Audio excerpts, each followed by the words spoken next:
In the wake of the shooting at Marjory Stoneman Douglas High School, national discussion on school shooting prevention turned to an incredibly divisive idea: arming teachers. Okay, boys and girls, make a semicircle around me. Here, I'll look into the sun. I need to work on my tan a little bit in here. One of the main organizations providing medical and firearm training to teachers is Faster Saves Lives, a nonprofit based in Ohio that's been training school staff members since 2013. Every occupation I can think of in a school, we've trained. The administrators, the secretaries, the IT people, librarians, lunch ladies. We've trained multiple elementary school, petite females that no one would ever look at and think, oh, this is a gun person. Even people who say we don't want guns in our schools, well, when an event happens, you're calling the police and you're hoping they bring guns. That's how we protect CEOs, Hollywood celebrities, elected officials. Even a stinking bag of money at the mall is protected by a guy with a gun. In the event of a school attacker, the identity of these participants and some of Faster's trainers, who also work in education, have been kept anonymous. In some parts of the U.S., schools have already been arming teachers for as many as 5 years, since the aftermath of the shooting at Sandy Hook Elementary School.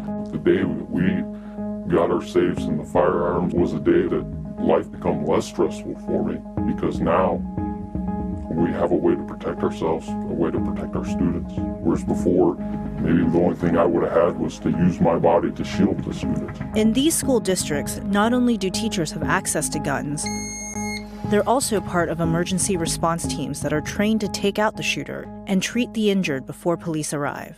When staff had to evaluate their ability to have the mindset to be a part of the team was the question that involved, if you're part of this team and you have to address or confront an active shooter, and that active shooter is a student that you know really well, maybe a parent or a fellow staff member that you have a great relationship with, would you be able to address that threat?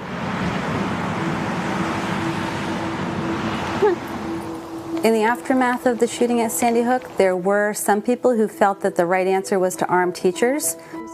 But I remember thinking at the time, what were the odds that one of us is going to have the presence of mind to know where in the building this person is, to have the weapon available right there, to ignore the kids we were in charge of, and then go try to, in 1 minute, in the chaos of a school shooting, be arresting officer, judge, jury, and executioner right there in the middle of the school.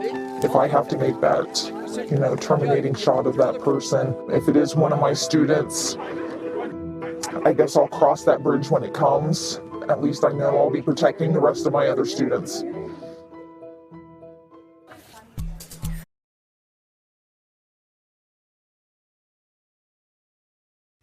Hey, NBC News viewers, thanks for checking out our YouTube channel. Subscribe by clicking on that button down here and click on any of the videos over here to watch the latest interviews, show highlights, and digital exclusives. Thanks for watching.